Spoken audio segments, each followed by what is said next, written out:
அன்பான தேவ பிள்ளைகள் எல்லோருக்கும் இயேசு கிறிஸ்துவின் நாமத்தில் என்னுடைய வாழ்த்துக்களை தெரிவித்துக் கொள்கிறேன். பிதாவாகிய தேவனாலும் நம்முடைய கர்த்தராகிய இயேசு கிறிஸ்துவினாலும் உங்கள் எல்லோரோட வாழ்விலும் கிருபையும் சமாதானமும் உண்டாவதாக என்று சொல்லி உங்களை வாழ்த்துவதிலே நான் மிகுந்த மகிழ்ச்சி அடைகிறேன். தேவ பிள்ளைகளே, நாம் நம்முடைய ரோமர் 6ஆம் அதிகாரத்திலிருந்து வேத வசனத்தின் தியானத்தை நாம் தொடரப் போகிறோம். வாசிக்க கேட்கலாம். ரோமர் 6ஆம் அதிகாரம் 3-4 வசனங்கள். கிறிஸ்து இயேசுவுக்குள்ளாக ஞானஸ்தானம் பெற்ற நாம் அனைவரும் அவருடைய மரணத்துக்குள்ளாக ஞானஸ்தானம் பெற்றதை அறியாமல் இருக்கிறீர்களா? மேலும் பிதாவின் மகிமையினாலே கிறிஸ்து மரித்தோரிலிருந்து எழுப்பப்பட்டது போல நாமும் புதிதான ஜீவன் உள்ளவர்களாய் நடந்து கொள்ளும்படிக்கு அவருடைய மரணத்துக்குள்ளாக்கும் ஞானஸ்தானத்தினாலே கிறிஸ்துவுடனே கூட அடக்கம் பண்ணப்பட்டோம். தேவ பிள்ளைகளே, நாம் கடந்த சில வாரங்களாக இந்த ரோமர் 6ஆம் அதிகாரத்திலிருந்து எப்படி நாம் கிறிஸ்துவுக்குள்ளாக பரிசுத்தமாக்கப்படுகிறோம் என்ற சத்தியத்தை நாம் பார்த்து வருகிறோம். நாம் கடந்த 2 வாரமாக குறிப்பாக தியானித்த சத்தியம் என்னவென்றால், கிறிஸ்துவுக்குள் பரிசுத்தமாக்கப்படுகிற அந்த சத்தியத்தினுடைய அஸ்திபாரம் எதன் மேல் நிற்கிறதென்றால், நாம் இயேசுவை ஏற்றுக்கொள்ளும் போது வேதம் சொல்லுகிறது, நாம் தேவனாலே கிறிஸ்து இயேசுவுக்குள்ளாக ஞான ஸ்நானம் பண்ணப்பட்டு எப்படியாக நாம் ஆவிக்குரிய ரீதியிலே கிறிஸ்துவோடு ஒன்றாக்கப்பட்டு இப்பொழுது ரட்சிக்கப்பட்ட ஒவ்வொரு தேவ பிள்ளையும் கிறிஸ்துவுக்குள் இருக்கிறோம் என்று சொல்லி நாம் முதலாவதாக பார்த்தோம். அடுத்தது, நாம் கிறிஸ்துவுக்குள் இருக்கிறபடியால் இப்போ வேதம் சொல்லுகிறது, நாம் கிறிஸ்துவோடு கூட எப்படி ஒரு மரம் கிளை அது இரண்டும் ஒன்றாகத்தான் என்ன செய்கிறது இருக்கிறது. அதே போல் நாம் கிறிஸ்துவுக்குள் இயேசு திராட்சை செடியாக, நாம் திராட்சை செடியில் உள்ள கிளையாக இருக்கிறோம். கிறிஸ்துவனுடைய சுபாவம் என்னவோ, கிறிஸ்துவுக்குள் என்ன ஜீவன் இருக்கிறதோ அந்த ஜீவன் இப்பொழுது நமக்குள்ளும் ஓடுகிறது. அந்த கிறிஸ்துவுக்குள் இருக்கும் கிறிஸ்துவனுடைய நீதி இப்பொழுது நம்முடைய நீதி, கிறிஸ்துவனுடைய வல்லமை நமக்குள்ளும் என்ன செய்கிறது, பாய்ந்து ஓடுகிறது என்ற சத்தியத்தை நாம் பார்த்தோம். நாம் ரொம்ப முக்கியமாக பார்த்தது என்னவென்றால், இப்பொழுது நாம் கிறிஸ்துவோடு இணைக்கப்பட்டதன் மூலம் இப்பொழுது கிறிஸ்துவனுடைய சிலுவை பாடு மரணத்திலே நாம் என்ன செய்திருக்கிறோம், இப்பொழுது இணைக்கப்பட்டு நாம் பார்த்த சத்தியம் இதுதான். நம்முடைய பழைய மனுஷன், நமக்குள் இருந்த பழைய பாவ சுபாவம் இயேசுவுடனே கூட சிலுவையில் அறையப்பட்டு இப்படியாக நம்முடைய பழைய மனுஷனுக்கு நாம் இயேசுவோடு கூட என்ன செய்தோம், மரித்து விட்டோம். மரித்து நம்முடைய பழைய மனுஷன் இயேசுவோடு கூட அடக்கம் பண்ணப்பட்டு பிதாவின் மகிமையினாலே கிறிஸ்து மரித்தோரிலிருந்து எழுப்பப்பட்ட போது நாமும் விசுவாசத்தினால் கிறிஸ்துவுடனே எழுப்பப்பட்டு இப்படியாக இப்பொழுது கிறிஸ்துவுக்குள் ஒரு புது மனுஷனாக, தேவ சாயல்லே இருக்கிற ஒரு புது சிருஷ்டியாக நாம் கிறிஸ்துவுக்குள் இப்படியாக நமக்குள் ஒரு பெரிய மாற்றம் ஏற்பட்டிருக்கிறது. பழையவைகள் ஒளிந்து போயின, எல்லாம் புதிதாயின என்ற சத்தியத்தை நாம் என்ன செய்தோம், பார்த்தோம். இப்பொழுது கிறிஸ்துவுக்குள் பரிசுத்தமாக்கப்படுகிற அந்த சத்தியத்தின் அஸ்திபாரம் இதன் மேலே தான் என்ன செய்கிறது இருக்கிறது. அது என்னது, நாம் கிறிஸ்துவுடனே சிலுவையில் அறையப்பட்டு, நம்முடைய பழைய மனுஷன் கிறிஸ்துவுடனே கூட அறையப்பட்டு, கிறிஸ்துவுடனே கூட நாம் நம்முடைய பழைய மனுஷனுக்கு மரித்து, கிறிஸ்துவுடனே நாம் அடக்கம் பண்ணப்பட்டு, இப்போ கிறிஸ்துவோடு நாம் எழுப்பப்பட்டு, இப்போது அவருடைய உயிர்த்தெழுதலின் சாயல்லே நாம் மறுபடியும் பிறந்திருக்கிறோம். கிறிஸ்துவுக்குள் புது சிருஷ்டியாக்கப்பட்டிருக்கிறோம். இந்த உள்ளான மனுஷன்லே நமக்குள்ளே ஏற்பட்டிருக்கிற இந்த ஆவிக்குரிய மாற்றம்தான் பாருங்கள் தேவ பிள்ளைகளே, பரிசுத்தமாக்கப்படுதலுக்கு அஸ்திபாரமாக என்ன செய்கிறது இருக்கிறது என்ற சத்தியத்தை நாம் கடந்த 2 வாரங்களாக மிக தெளிவாக என்ன செய்தோம், பார்த்தோம். பாருங்கள், பாருங்கள் தேவ பிள்ளைகளே, ஏன் நாம் இப்பொழுது கிறிஸ்து பரிசுத்தமாக இருக்கிறது போல, தேவன் பரிசுத்தமாக இருக்கிறது போல நாமும் இப்பொழுது பரிசுத்தமாய் நடக்கும்படி இப்பொழுது அழைக்கப்படுகிறோமே? 1 பேதுரு 1:19 ஏன் கர்த்தர் நம்மை பரிசுத்தமாக இருக்கும்படி அழைக்கிறார்? ஏனென்றால் நாம் பரிசுத்தருடைய சாயலிலே மறுபடியும் பிறந்திருக்கிறோம். பரிசுத்தருடைய சாயலாக புது மனுஷனாக மாற்றப்பட்டிருக்கிறோம். நம்முடைய மறுபடியும் பிறந்த கிறிஸ்துவுக்குள்ளான புது மனுஷனின் சாயலே தேவனுடைய சாயல் தான். தேவன் பரிசுத்தர், ஆதலால் இப்போ நாமும் கிறிஸ்துவுக்குள் என்ன செய்கிறோம்? தேவனுடைய பரிசுத்தத்தை கொண்ட அந்த சாயலாய் நாம் மாற்றப்பட்டிருக்கிறபடினால்தான் இப்பொழுது நாம் பரிசுத்தமாய் வாழும்படி வேதம் நம்ம என்ன செய்கிறது? அழைக்கிறது. பாருங்கள் தேவ பிள்ளைகளே, இந்த சத்தியத்தை குறித்த சில எடுத்துக்காட்டுகளை சொல்லி இதை நாம் என்ன செய்ய போகிறோம்? இன்னும் கொஞ்சம் அதிகமாக புரிந்து கொள்ள போகிறோம். பாருங்கள் தேவ பிள்ளைகளே, வாசிக்க கேட்கலாம். முதலாவது 1 கொரிந்தியர் 1:2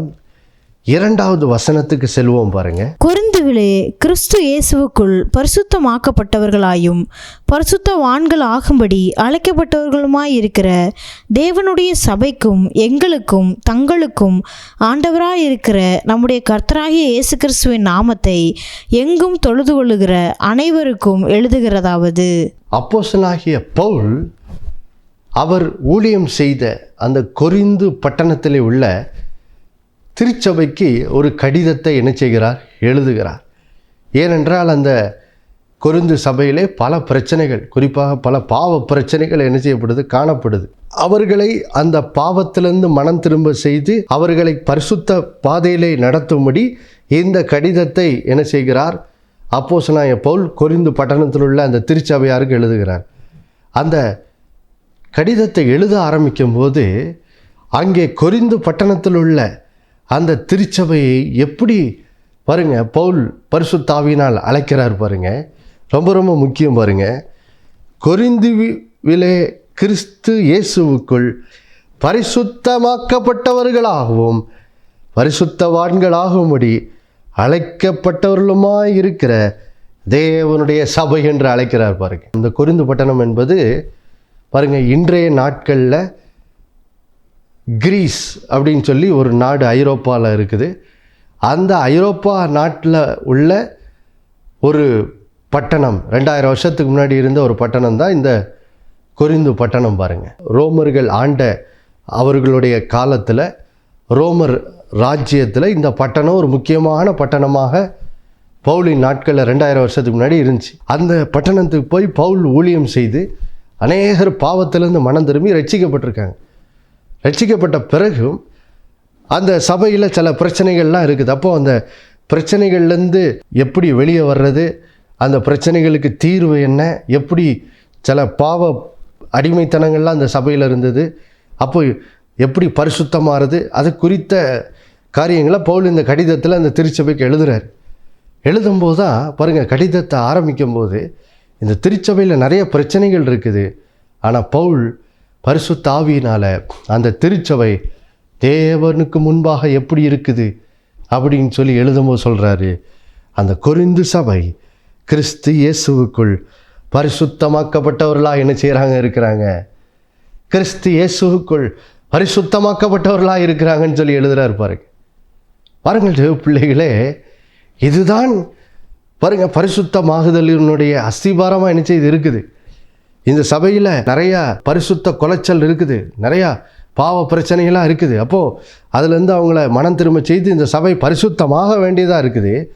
அப்போது இவங்க ஏன் பரிசுத்தமாகணும் அப்படின்னு சொல்லி அந்த காரணத்தை பவுல் எழுதும்போது இந்த கடிதத்தின் துவக்கத்திலே எழுதுகிறாரு, எப்பா திருச்சபையாரே, நீங்கள் கிறிஸ்து இயேசுவுக்குள் பரிசுத்தமாக்கப்பட்டவர்களாக இருக்கும்போது எப்படிப்பா நீங்கள் விபச்சார வேசித்தன பாவத்துக்கெல்லாம் அடிமையாக இருக்க முடியும்? ஏன்னா இந்த கொரிந்து பட்டணத்தில் பாருங்கள், இந்த விபச்சார வேசித்தன பாவம் ஒரு பெரிய பிரச்சனையாக இருந்துச்சு. ஏனென்றால் பவுலின் நாட்களில் இந்த கொரிந்து பட்டணம் பார்த்திங்கன்னா வேசித்தன பாவத்துக்கு ரொம்ப பெயர் போன ஒரு பட்டணம்.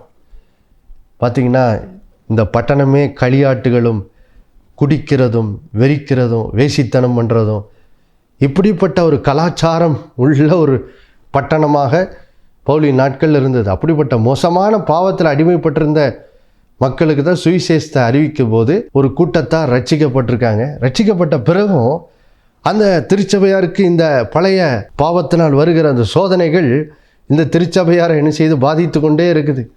அப்போது இவங்க என்ன செய்யணும், அந்த வேசித்தன பாவ சோதனைகளை ஜெயிக்கிறது மட்டும் இல்லை, இப்போது இவங்க தேவ சாயல் நிறைந்தவர்களாக அந்த பாவத்தை ஒவ்வொரு நாளும் ஜெயித்து வாழுகிறவர்களாக, ஆவியின் கனியாகிய இச்சை அடக்கத்திலே வாழுகிறவர்களாக, தேவனுடைய பரிசுத்தத்திலே நடக்கிறவர்களாய் இவங்க மாற்றப்படணும்னு சொல்லி பவுல் அவங்களுக்காக இந்த கடிதத்தை எழுதுகிறாரு.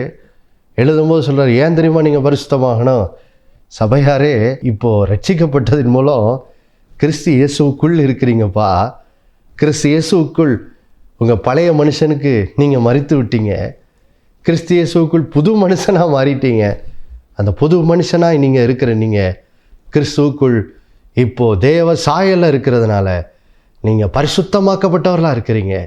பரிசுத்தமாக்கப்பட்டவர்களாக இருக்கிறதுனால தான் தொடர்ந்து எழுதுகிறாரு, நீங்கள் பரிசுத்தவான்களாகும்படி அழைக்கப்பட்டிருக்கிறீங்க. உங்கள் அழைப்பே இப்போது பரிசுத்தமாகணும். பரிசுத்தம்னா என்னது? முதல்ல ஒவ்வொரு நாளும் இந்த பாவ சோதனையின் மேல் ஜெயம். ரெண்டாவது, அதிகமாய் அந்த தேவ சாயலின் குணத்தில் நடக்கிறது, ஆவியின் கனியில் நடக்கிறது. ஆவியின் கனியில் ஒரு கனி என்னது? இச்சை அடக்கம். அப்போது அந்த இச்சை அடக்கத்தின் கனியில் ஒவ்வொரு நாளும் என்ன செய்யணும்? பெருகணும் இந்த சபையார். அதுக்காக தான் இந்த கடிதத்தை பவுல் அந்த கொரிந்து பட்டணத்துக்கு எழுதுகிறாரு. அதனால தான் சொல்கிறாரு, நீங்கள் ஏன் தெரியுமா பரிசுத்தமாகணும்? ஏன்னா நீங்கள் பரிசுத்தருடைய சாயலில் இருக்கிறீங்க. அதனால தான் இப்போ நீங்கள் பரிசுத்தமாகும்படி அழைக்கப்பட்டவர்கள். பரிசுத்தமாகுங்கன்னு சொல்லி இந்த கடிதத்தை அவங்களுக்கு என்ன செய்கிறார்? எழுதுகிறார் பாருங்கள். அப்போ பாருங்கள் பிள்ளைகளே, இதுதான் இப்போ பாருங்கள் பரிசுத்தமாகுதல் என்ற சத்தியத்துக்கு இதுதான் அஸ்திபாரமாக என்ன செய்கிறது இருக்கிறது. பரிசுத்தம் என்பது ஏதோ நான் என்னுடைய சொந்த பலத்தில், என்னுடைய சரீர பலத்தில், என்னுடைய ஆற்றலில், என்னுடைய ஞானத்தில் ஏதோ பாவத்தை எப்படியாவது நான் மேற்கொள்றதுக்கு நான் அதை ஏதோ செய்ய போகிறேன்னு சொல்லி நம்ம ஏதோ முயற்சி பண்ணுறது இல்லை பாருங்கள். இல்லை இல்லை இல்லை இல்லை இல்லை நாம் கிறிஸ்துவுக்குள் புது சிருஷ்டிகளாய் தேவனாலே மாற்றப்பட்டிருக்கிறோம். நான் இப்போது பழைய மனுஷனில் புது மனுஷனாய் மாற்றப்பட்டிருக்கிறேன் என்பதை அறிந்து இப்போ அந்த கிறிஸ்துவுக்குள்ளாக புது சிருஷ்டியாய் வாழ ஆரம்பிப்பது தான் பரிசுத்தமாகுதல் என்று சொல்லி வேதம் என்ன செய்கிறது? அழைக்கிறது பாருங்கள். இப்போது தேவனுடைய பலத்தில் தேவன் இப்பொழுது என்னை கிறிஸ்துவுக்குள் புது சிருஷ்டியாய் மாற்றி இப்போது எனக்குள்ளே ஆவியானவரை வைத்து இப்போ என்னை பலப்படுத்துகிற கிறிஸ்துவினாலே எல்லாவற்றையும் செய்ய எனக்கு என்ன உண்டு? பலன் உண்டு. இப்போ நான் பாவத்தை மேற்கொள்ள, இப்போ நான் ஏதோ பல்ல கடிச்சிட்டு ஐயோ நான் இந்த பாவத்தை செய்ய மாட்டேன், அப்படி செய்ய மாட்டேன்னு சொல்கிறது இல்லை. இல்லை இல்லை இல்லை இப்போ பரிசுத்தாவின் பலத்தினால் நம்ம உணர்கிறோம், இல்லை நான் கிறிஸ்துவுக்குள் புது சிருஷ்டி ஆகிட்டேனே, அந்த பழைய பாவ மனுஷனுக்கு மறிச்சிட்டேனே, அப்போ இனி அந்த பாவத்தில் நான் எனது வாழ்வதில்லைன்னு சொல்லி இப்படியாக வசனத்தின் சத்தியத்தை உணர்ந்து அந்த சத்தியத்தின்படி வாழ பரிசுத்தாவியின் மூலம் நம்மை பாருங்கள் ஒப்பு கொடுப்பது தான் என்னது? வேதத்தின்படி மெய்யான பரிசுத்தமாகுதெல்லாம் என்ன செய்கிறது? இருக்கிறது பாருங்கள். அப்போது பாருங்கள் தேவ பிள்ளைகளே, இப்படி தான் பாருங்கள் கொரிந்து பட்டணம் பரிசுத்தமாகும்படி ஆவியான ஒரு பவுல் மூலம் அந்த திருச்சபையாருக்கு என்ன செய்கிறார்? எழுதுகிறார் பாருங்கள். இப்போது அதே போல் பாருங்கள் இன்னும் 2 எடுத்துக்காட்டை பார்ப்போம் பாருங்கள். எப்படி இந்த கிறிஸ்துவுக்குள் இப்படி நம்ம ஒரு புது மனுஷனாக மாற்றப்படுறோமே, இதுதான் பரிசுத்தமாகுதலின் அஸ்திபாரமாக என்ன செய்கிறது? இருக்கிறது பாருங்கள். வாசிக்கலாம். இன்னொரு வேதத்தில் அருமையான எடுத்துக்காட்டு. இஸ்ரேல் ஜனங்கள் இந்த எகிப்திலேருந்து வெளியே வந்தார்கள் அல்லவா? அதுதான் பாருங்கள் பழைய ஏற்பாட்டில் இந்த கிறிஸ்துவுக்குள் புது மனுஷனாய் மாற்றப்படுறதுக்கு ஒரு பெரிய எடுத்துக்காட்டாக என்ன செய்து இருக்குது பாருங்கள். வாசிக்கலாம். எபிரேயர் 11ஆம் அதிகாரம் 29வது வசனத்தை வாசிக்கலாம். விசுவாசத்தினாலே அவர்கள் சிவந்த சமுத்திரத்தை உலர்ந்த தரையை கடந்து போவது போல கடந்து போனார்கள். எகிப்தியர் அப்படி செய்ய துணிந்து அமிழ்ந்து போனார்கள். பாருங்கள் தேவ பிள்ளைகளே, இஸ்ரேல் ஜனங்கள் பல நூற்றாண்டுகளாக எகிப்திலே அடிமைகளாக இருந்தார்கள். கிட்டத்தட்ட 430 ஆண்டுகள் அடிமைகளாக இருந்தார்கள். ஆனால் கர்த்தர் பாருங்க, மோசேயை என்ன செய்கிறார், அங்கே எகிப்துக்கு அனுப்பி மோசேயின் கைகளினாலே எகிப்தில் பலவிதமான அற்புதங்களையும் அடையாளங்களையும் அதிசயங்களையும் அவர் நடப்பித்து முடிவாக இந்த பஸ்கா ஆட்டுக்குட்டியின் அந்த நியமத்தை ஆசரிக்கும்படி செய்து அந்த பஸ்கா ஆட்டுக்குட்டி பலியிடப்பட்டு அதனுடைய இரத்தம் இஸ்ரேல் ஜனங்களுடைய வீட்டின் மேல் தெளிக்கப்பட்ட போது எகிப்து தேசத்தின் மேல் வந்த அந்த நியாய தீர்ப்பிலிருந்து இஸ்ரேல் ஜனங்கள் என்ன செய்கிறார்கள், விடுவிக்கப்படுகிறார்கள், காப்பாற்றப்பட்டு இப்போது அதன் மூலம் என்ன ஆகிறது, இப்போது ஒரு ஆட்டுக்குட்டியின் ரத்தம் சிந்தப்பட்டவுடன் பாருங்கள், அந்த எகிப்தின் அடிமைத்தனத்திலேருந்து அவங்களுக்கு 430 வருஷம் அடிமைத்தனத்திலேருந்து விடுதலை உண்டாகுது. விடுதலை உண்டாகி அவர்கள் எகிப்திலேருந்து வெளியே புறப்பட்டு போகிறார்கள். அங்கே செங்கடலுக்கு வரும்போது பாருங்கள், பார்வோன் இவங்களை எப்படியாவது தடுத்து நிறுத்திடலான்னு இவங்களை விரட்டி கொண்டு தன்னுடைய சேனையோடு போர் சேனைகளோடு வருகிறான், படையோடு வருகிறான். வரும்போது கர்த்தர் பாருங்க ஒரு ஆச்சரியமான அதிசயத்தை செய்கிறார். அவர்கள் முன்னே இருந்த செங்கடல் பாருங்க இரண்டாக என்ன செய்தது, பிளந்தபோது இஸ்ரேல் ஜனங்கள் கர்த்தர் மேல் விசுவாசம் வைத்து அவர்கள் என்ன செய்கிறார்கள், அந்த செங்கடலை அந்த அந்த அந்த தண்ணீரின் வழியாக அவர்கள் என்ன செய்கிறார்கள், கடந்து போகிறார்கள். கடந்து போகும்போது என்ன ஆகுது, அதை தான் நம்ம 1 கொரிந்தியர் 10ஆம் அதிகாரத்தில் வாசிக்கிறோம். அவர்கள் பாருங்கள் அந்த அந்த அந்த தண்ணீர் வெளியே கடந்து போகிறது அது எதுக்கு அடையாளமாக இருக்குது, அது கிறிஸ்து இயேசுக்குள்ளாக ஞானஸ்நானம் பண்ணுறதுக்கு அடையாளமாக என்ன செய்கிறது இருக்கிறது. புதிய ஏற்பாட்டு திருச்சபையில் பாருங்கள், யாரெல்லாம் இயேசுவை பின்பற்றும்படி சீஷர்களாக மாறினாங்களோ அவர்கள் எல்லாம் பிதா குமாரன் பரிசுத்தாவி நாமத்தினாலே அவர்கள் என்ன செய்யப்பட்டார்கள், தண்ணீரிலே ஞானஸ்நானம் அவர்களுக்கு கொடுக்கப்பட்டது. பாருங்க, அதே போல தான் பழைய ஏற்பாட்டில் பாருங்கள், இங்கே இஸ்ரேல் ஜனங்கள் நடக்குது. அவர்கள் அந்த தண்ணீரின் வெளியே என்ன செய்கிறார்கள், கடந்து போகிறார்கள். கடந்து போகும்போது என்ன ஆகுது பாருங்கள், இஸ்ரேல் ஜனங்கள் தங்களுடைய பழைய வாழ்க்கையாகிய அந்த 430 வருஷம் பார்வோனுக்கும் எகிப்துக்கும் அடிமைகளாக இருந்தார்களே, அந்த பழைய வாழ்க்கைக்கு அவர்கள் என்ன செய்கிறார்கள், மரித்து பாருங்க அந்த செங்கடலை கடந்து வெளியே போகும்போது அவர்கள் ஒரு புதிய விடுதலையாக்கப்பட்ட வாழ்க்கைக்குள்ளே அவர்கள் கடந்து என்ன செய்தார்கள், போனார்கள். 430 வருஷம் அடிமைத்தனம் பாருங்கள் அந்த செங்கடலில் முற்றிலுமாய் முடிகிறது. ஏன், பார்வோனும் அவனுடைய சேனையும் அந்த செங்கடலை கடக்க முயற்சித்த போது அந்த சிவந்த சமுத்திரத்திலே அவர்கள் எல்லாரும் மூழ்கி போகிறார்கள். கர்த்தர் செங்கடலை திரும்ப பாருங்கள், அந்த தண்ணீர் மறுபடியும் இரண்டாக பிளந்த தண்ணீரை திரும்பவும் அந்த எகிப்தியர் மேலே அது மூடும்படி கர்த்தர் செய்தபோது பாருங்கள், இஸ்ரேல் ஜனங்களுடைய பழைய அடிமைத்தன வாழ்க்கை முடிவுக்கு வந்தது. பார்வோனுக்கும் எகிப்துக்கும் அடிமைப்பட்டிருந்த பழைய வாழ்க்கை முடிவுக்கு வந்து அவர்கள் ஒரு புதிய விடுதலையாக்கப்பட்ட ஒரு புது வாழ்க்கைக்குள்ளே பாருங்கள், அந்த சிவந்த சமுத்திரத்தை விட்டு வெளியே வந்தபோது ஒரு புதிய வாழ்க்கைக்குள்ளே என்ன செய்தார்கள், பிரவேசித்தார்கள். புது வாழ்க்கைக்குள்ளே அவர்கள் பிரவேசித்தார்கள். பாருங்கள் தேவ பிள்ளைகளே, இது கிறிஸ்துவுக்குள் நாம் புது சிருஷ்டியாக்கப்படுறதுக்கு ஒரு அருமையான எடுத்துக்காட்டாக இருக்குது. நாமும் பாருங்கள் பல ஆண்டுகளாக பார்வோனாகிய பிசாசுக்கும் அந்த எகிப்தியருடைய அடிமைத்தனமாகிய பாவத்துக்கும் அடிமைகளாக இருந்தோம். ஆனால் இயேசுவை ஏற்றுக்கொண்ட போது நாம் கிறிஸ்து இயேசுவுக்குள்ளாக ஞானஸ்நானம் பண்ணப்பட்டு பாருங்கள், அதுக்கு முன்னாடி எப்படி இஸ்ரேல் ஜனங்கள் அந்த பஸ்கா ஆட்டுக்குட்டியை பலியிட்டு அதனுடைய ரத்தம் சிந்தப்பட்ட போது எப்படி அவர்கள் நியாய தீர்ப்பிலிருந்து தண்டனையிலிருந்து விடுதலையாக்கப்பட்டார்களோ, அதே போல் நாமும் கூட நம்முடைய பஸ்காவாகிய இயேசு கிறிஸ்துவின் மேல் விசுவாசம் வைத்த போது, அவருடைய இரத்தத்தின் மேல் விசுவாசம் வைத்த போது பாருங்கள் தேவ பிள்ளைகளே, பாவத்தினால் வருகிற அந்த தண்டனை, அந்த நியாய தீர்ப்பிலிருந்து இஸ்ரேல் ஜனங்களை போல என்ன செய்யப்பட்டோம், விடுதலையாக்கப்பட்டு நீதிமானாக இயேசுவை பற்றும் விசுவாசத்தினால் நீதிமானாக என்ன செய்யப்பட்டோம், மாற்றப்பட்ட பிறகு பாருங்கள் தேவ பிள்ளைகளே, நாம் ரட்சிக்கப்பட்ட அதே நேரத்தில் நாமும் இந்த இஸ்ரேல் ஜனங்களை போல பாருங்கள், அவர்கள் எப்படி சமுத்திரத்தின் வழியாக கடந்து வந்தது போல நாமும் ஆவிக்குரிய ரீதியிலே கிறிஸ்து இயேசுவுக்குள்ளாக ஞானஸ்நானம் பண்ணப்பட்டு இப்படியாக பழைய பாவ வாழ்க்கைக்கு முற்றிலுமாய் நாம் அதிலிருந்து விடுதலையாக்கப்பட்டு, பாவத்தின் வல்லமையிலிருந்து விடுதலையாக்கப்பட்டு ஒரு புது வாழ்க்கைக்குள்ளே என்ன செய்து விட்டோம்? இயேசு கிறிஸ்துவின் மூலம் பிரவேசித்து விட்டோம். இஸ்ரேல் ஜனங்கள் எப்படி எகிப்தின் அடிமைத்தனத்திலிருந்து விடுதலையாகி புதிய கானான் தேச வாழ்க்கைக்குள்ளாக எப்படி பிரவேசித்தார்களோ அதே போல் நாமும் இயேசு கிறிஸ்துவாகிய நம்முடைய கானானாகிய இளைப்பாறுதலை தருகிற அவருடைய புது வாழ்க்கைக்குள்ளே நாம் என்ன செய்தோம்? இப்பொழுது வந்துவிட்டோம். ஹல்லேலூயா, ஹல்லேலூயா. எவ்வளோ பெரிய ஒரு சந்தோஷம் பார்த்தீங்களா தேவ பிள்ளைகளே. நீங்கள் இன்னும் அந்த பழைய பாவ மனுஷன் அல்ல, அந்த எகிப்துக்கு அடிமைப்பட்ட மனுஷன் அல்ல, அந்த வேசித்தன விபச்சாரத்துக்கு அடிமைப்பட்ட மனுஷன் அல்ல, அந்த விக்கிரக ஆராதனைக்கு அடிமைப்பட்ட மனுஷன் அல்ல, அந்த பகை, கோபம், எரிச்சல், சண்டை, பொய் பேசுறது, ஏமாத்துறது, அப்படிப்பட்ட பாவங்களுக்கு அடிமைப்பட்ட மனுஷன் அல்ல. அது கிறிஸ்துவுடனே கூட அந்த வாழ்க்கைக்கு, பழைய வாழ்க்கைக்கு மரித்து விட்டீர்கள்.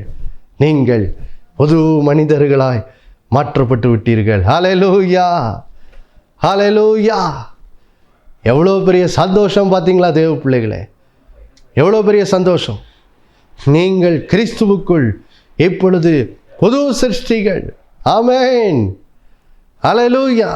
இன்னொரு எடுத்துக்காட்டு பார்த்து நிகழ்ச்சியை முடிப்போம் பாருங்க. இப்பொழுது 1 பேதுரு 3ஆம் அதிகாரம் இப்பொழுது 20-21 வசனத்தை வாசிக்க கேட்கலாம். அந்த ஆவிகள் பூர்வத்திலே நோவா பேழையை ஆயத்தம் பண்ணும் நாட்களிலே தேவன் நீடிய பொறுமையோடே காத்திருந்த போது கீழ்ப்படியாமல் போனவைகள், அந்த பேழையிலே சிலராகிய 8 பேர் மாத்திரம் பிரவேசித்து ஜலத்தினாலே காக்கப்பட்டார்கள். அதற்கு ஒப்பனையான ஞானஸ்நானமானது மாம்ச அழுக்கை நீக்குதலாய் இராமல் தேவனை பற்றும் நல் மனசாட்சியின் உடன்படிக்கையாய் இருந்து இப்பொழுது நம்மையும் இயேசு கிறிஸ்துவினுடைய உயிர்த்தெழுதலினால் இரட்சிக்கிறது. பாருங்கள் தேவ பிள்ளைகளே, இங்கே நோவாவும் அவனுடைய குடும்பமும் எப்படி பேழையிலே பிரவேசித்து அன்றைக்கு பூமியின் மேல் வந்த நியாய தீர்ப்பு தண்டனையிலிருந்து எப்படி அவர்கள் காக்கப்பட்டார்கள் என்பதை இங்கே வேதம் விளக்குது. பாருங்க, அன்றைக்கு 40 நாள் காலையும் மாலையும் இரவும் 40 நாட்கள் மழை பெய்து, பெரும் மழை பெய்து வந்த அந்த மிகப்பெரிய வெள்ளத்தினால் பூமியில் உள்ள எல்லா ஜீவன்களும், மனிதர்கள், மிருகங்கள், பறவைகள் எல்லாம் என்ன செய்யப்பட்டது? அந்த வெள்ளத்திலே மாண்டு போனார்கள், அழிந்து போனார்கள். ஆனால் பாருங்க, கர்த்தருடைய கட்டளையின்படி நோவாவும் அவனுடைய குடும்பமும் ஒரு பேழையை செய்து அதற்குள்ளே பிரவேசித்த போது பூமியின் மேல் வந்த நியாய தீர்ப்பிலிருந்து என்ன செய்யப்பட்டார்கள்? காக்கப்பட்டார்கள். இங்கே வேதம் அது அந்த நியாய தீர்ப்பு எப்படி வந்தது? ஜலத்தினால் எனது நியாய தீர்ப்பு பூமியின் மேல் வந்ததல்லவா? அப்போது பாருங்கள், கர்த்தர் அதை இங்கே நாம் பாருங்கள், கிறிஸ்து இயேசுவுக்குள் ஞானஸ்நானம் பண்ணப்படுகிற அந்த காரியத்துக்கு அடையாளமாய் செய்யப்படுகிற அந்த தண்ணீர் ஞானஸ்நானத்துக்கு இங்கே பேதுரு அதை என்ன செய்கிறார்? ஒப்பிட்டு சொல்கிறார். எப்படி நாம் கிறிஸ்து இயேசுவுக்குள்ளாக ஞானஸ்நானம் பண்ணப்படுகிறது அடையாளமாக எப்படி நாம் ஞானஸ்நானம் பண்ணப்படுகிறோம்? தண்ணீருக்குள் மூழ்கி நாம் பாவத்திற்கு மரித்து இப்போ நான் நீதிக்கு பிழைத்திருக்கிறேன், தேவனுக்காக பிழைத்திருக்கிறேன்னு சொல்லி பாருங்கள், நாம் ஜலத்தில் மூழ்கி திரும்ப எழுந்திருக்கும் போது நான் புது சிருஷ்டி ஆக்கப்பட்டிருக்கிறேன் என்ற சாட்சியாக அந்த ஞானஸ்நானம் எப்படி கொடுக்கப்படுதோ அதே போல் பாருங்கள், இங்கே அந்த காரியத்தை இங்கே பேதுரு பாருங்கள் நோவாவுக்கு நடந்த காரியத்தோடு ஒப்பிடுறாரு. அன்றைக்கு ஜலத்தினால் என்ன செய்யப்பட்டது பாருங்கள், ஒரு பெரிய நியாய தீர்ப்பு பூமியின் மேல் என்ன செய்தது? வந்தது. ஆனால் பாருங்கள், இயேசு கிறிஸ்துவாகிய பேழைக்கு அடையாளமாக இருக்கிற அந்த பேழையிலே நோவாவும் அவனுடைய குடும்பமும் பிரவேசித்த போது என்னாச்சு பாருங்கள், அவர்கள் அந்த பேழையின் மூலம் அந்த ஜலத்திற்குள்ளாக பழைய மனுஷனுக்கு ஞானஸ்நானம் பண்ணப்பட்டு பாருங்கள், பழைய அந்த பாவ வாழ்க்கைக்கு என்ன செய்தார்கள்? மரித்தார்கள். மரித்து பாருங்கள், பூமியின் மேலுள்ள அன்றைக்கு நோவாவின் காலத்தில் பாவம் மிகுதியாய் பெருகி பூமியே பாருங்கள் பாவத்தினால் நிரம்பி விட்டது. ஆனால் ஜலத்தினால் வந்த நியாய தீர்ப்பின் மூலம் பாருங்கள் பழைய அந்த பாவம் நிறைந்த பூமிக்கு ஒரு முடிவு வந்து பாருங்கள் திரும்ப நோவாவும் அவனுடைய குடும்பமும் பேழையை விட்டு வெளியே வந்தபோது ஒரு புதிய வாழ்க்கைக்குள்ளே என்ன செய்தார்கள்? பிரவேசித்தார்கள். பழைய பாவ மனுஷனுக்கு அந்த பேழையின் மூலம் அந்த ஜலத்தின் மூலம் அவர்கள் பழைய வாழ்க்கைக்கு ஒரு முடிவு வந்து ஒரு புதிய பூமி, ஒரு புது வாழ்க்கைக்குள்ளே அவனும் அவன் குடும்பமும் என்ன செய்தது? பிரவேசித்தது போல பாருங்கள் தேவ பிள்ளைகளே, நீங்களும் நானும் கிறிஸ்து இயேசுவுக்குள்ளாக நம்முடைய பாவத்தினால் வரவேண்டிய அந்த நியாய தீர்ப்பின் தண்டனையிலிருந்து பாருங்கள் நம்ம கிறிஸ்துவாகிய பேழைக்குள் நாம் விசுவாசத்தின் மூலம் நுழைந்து விட்டபடியால் அந்த நியாய தீர்ப்பிலிருந்து விடுதலையாக்கப்பட்டு பழைய பாவ மனுஷன் அடிமைத்தனத்திலிருந்து விடுதலையாக்கப்பட்டு இப்போ கிறிஸ்து இயேசுவுக்குள்ளாக அவரோடு உயிர்த்தெழுதல் அடைந்து புது மனுஷனாகிவிட்டபடியால் இப்போ நாமும் நோவாவை போல பாருங்கள் கிறிஸ்து இயேசுவாகிய பேழைக்குள் ஒரு புது வாழ்க்கைக்குள்ளே என்ன செய்து விட்டோம்? பிரவேசித்து விட்டோம். ஹல்லேலூயா! இப்படியாக தேவன் கிறிஸ்துவுக்குள் உங்களுக்கும் எனக்கும் ஒரு புது வாழ்க்கையை தந்திருக்கிறார். ஆதலால் இன்றிலிருந்து கிறிஸ்துவுக்குள் புது சிருஷ்டியாய் பரிசுத்த வான்களாய் வாழ்வீர்களாக என்று சொல்லி கர்த்தர் உங்கள் ஒவ்வொருத்தரையும் அழைக்கிறார். நாம் எல்லாரும் ஜெபித்து முடிக்கலாமா? அன்புள்ள பரலோக பிதாவே, ஆண்டவராகிய இயேசுவின் மூலம் உடைய சமூகத்தில் வருகிறப்பா, இந்த நாளிலே கிறிஸ்து இயேசுவுக்குள் ஞான ஸ்நானம் பண்ணப்படுகிறது மூலம் எப்படி நாங்கள் பழைய மனுஷனுக்கு பாவ மனுஷனுக்கு மரித்து கிறிஸ்துவோடு உயிர்ப்பிக்கப்பட்டு ஒரு புது மனுஷனாக எப்படி மாற்றப்பட்டோம் என்பதை நோவாவின் வாழ்க்கையிலிருந்து இஸ்ரேல் ஜனங்கள் எகிப்தின் அடிமைத்தனத்தில் வாழ்க்கையிலிருந்து விடுதலையாக்கப்பட்டதில் கற்றுக்கொண்டோமே. இந்த நாளில் உடைய பிள்ளைகளும் இந்த நாளில் உணரட்டும். ஆண்டவரே, நான் பழைய பாவ மனுஷனுக்கு மரித்து விட்டேன், இப்போ நான் கிறிஸ்துவுக்குள் புது மனுஷனாய் மாற்றப்பட்டிருக்கிறேன், கிறிஸ்துவுக்குள் பரிசுத்தவானாய் மாற்றப்பட்டிருக்கிறேன். அதனால் பரிசுத்தமாகும்படி கர்த்தரனை அழைத்திருக்கிறார். ஆதலால் இனி நான் கர்த்தருடைய பரிசுத்த சாயலை வாழ்வேன் என்று சொல்லி உடைய பிள்ளைகள் தானியேலை போல தீர்மானம் எடுத்து இந்த நாளிலே ஒவ்வொரு நாளும் கிறிஸ்து இயேசுவுக்குள் பரிசுத்தத்தின் மேல் பரிசுத்தம் அடைய உடைய பிள்ளைகளுக்கு பரிசுத்தாவின் பலனால் அனுகிரகம் பண்ணும்படி வேண்டிக் கொள்கிறோம்ப்பா. நம்முடைய பிள்ளைகள் எல்லா விதமான ஆண்டவர் வேசித்தன பாவங்கள் மேல் எல்லா கோபம், எரிச்சல், விக்கிரக ஆராதனை எல்லா ஆண்டவரை ஏமாற்றி பொய் பேசி வாழுகிற அப்படிப்பட்ட எல்லா அடிமைத்தன வாழ்க்கையின் மேல் நம்முடைய பிள்ளைகளுக்கு ஜெயம் உண்டாகட்டும். அது மட்டுமல்ல ஆண்டவரே ஸ்தோத்திரம், எல்லா விதமான குறைவு, தாழ்ச்சி, ஆண்டவரே வியாதி, நோய், பலவீன வாழ்க்கைகள் அந்த சாபங்கள் மேல் ஆண்டவரே இயேசுவின் மூலம் உம்முடைய பிள்ளைகளுக்கு ஒரு ஜெயம் உண்டாகட்டும், ஒரு விடுதலை உண்டாகட்டும், ஒரு ஆசீர்வாதமான வாழ்க்கை உம்முடைய பிள்ளைகளுக்கு உண்டாகும்படியாக ஜெபிக்கிறோம். அப்படி செய்ததுக்காக நன்றி. இயேசுவின் மூலம் வேண்டிக் கொள்கிற நல்ல பிதாவே, ஆமேன். மறுபடியும் அடுத்த வாரம் சந்திக்க நினைப்பட்டுறேன். இயேசுவே ஆண்டவர். ஒவ்வொரு நாளும் அவர் மேல் விசுவாசம் வைத்து வாழுங்கள். ஆமேன்.